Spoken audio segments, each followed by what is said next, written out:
What's up, geeks? Welcome back to the channel. A little different today. I wanted to talk about the fact that Endgame just dethroned Avatar as the highest grossing movie of all time. Personally, I'm really happy about this.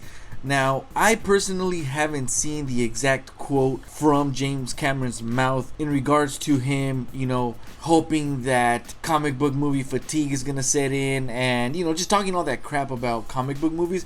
I know it's going around. It's made the rounds. This whole thing about James Cameron just kind of knocking comic book movies.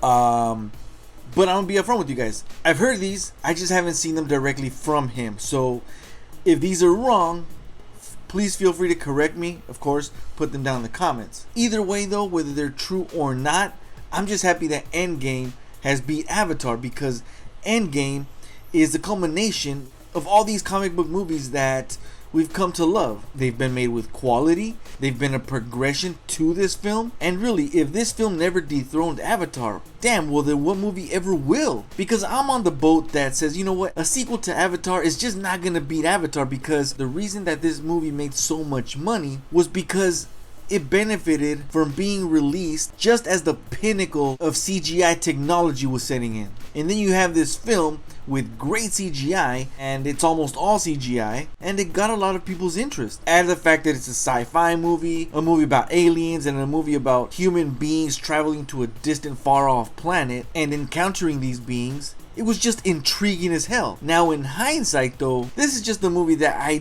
do not care to rewatch. Now, so I know that there's a bunch of videos out there talking about how Endgame has dethroned Avatar, but I kind of wanted to touch on a couple things. So first of all, I just wanted to point out that according to Box Office Mojo, Avatar was in theaters for a whopping 238 days or 34 weeks. Okay, now if some of you don't remember, movies actually used to be in theaters for a hell of a lot longer than they are now. As a matter of fact, you often had to wait a couple years before they were even released on home video, whereas now most films are released on home video about 3 months after their initial release. Alright, so Avatar was in theaters for 238 days. Now Endgame has only been in theaters for 87 days, a total of 12.4 weeks, yet it's still defeated Avatar. Now the reason I bring this up is because I always thought to myself, well, wait a minute, I think it's kind of unfair for people to say, oh, Endgame couldn't do it, because I think Endgame only has a couple more weeks to go in theaters. As a matter of fact, think about it. Avatar was in theaters for 34 weeks,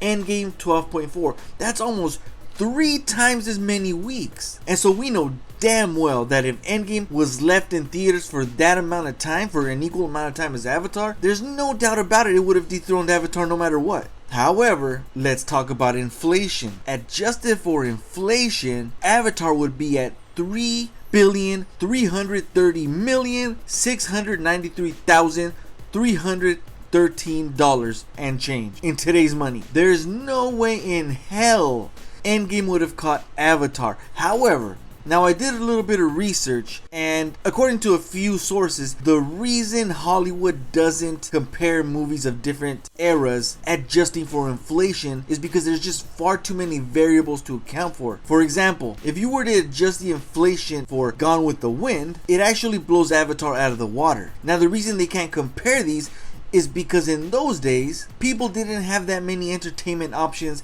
as we do today. And so these are the things that the industry takes into account. How many other movies are competing with the particular film? Now, even though Avatar is only 10 years ago, you could still kind of say the same thing. In fact, I really believe that Avatar didn't really have that much competition. It was just the blockbuster film to go watch. Back in those times, 2009 and earlier, I think it was pretty common to only get a handful of blockbuster movies a year, sometimes even only one. Contrast that with today. Think about it. You have Captain Marvel, Spider-Man Far From Home, The Lion King. And so in the end, taking all these things into account, comparing them without adjusting for inflation ends up being pretty accurate anyway, which is what the industry argues. Do you believe that? Let me know down in the comments. Are you happy that Endgame defeated Avatar? Do you hate Avatar? Do you like Avatar? Do you like James Cameron? Do you hate James Cameron? Are what he allegedly said true? Did he really say these things? Or did he not? Make sure you tell me these things down in the comment box. Also, don't forget to hit the like, subscribe, and check out more of my movies right now. Peace out.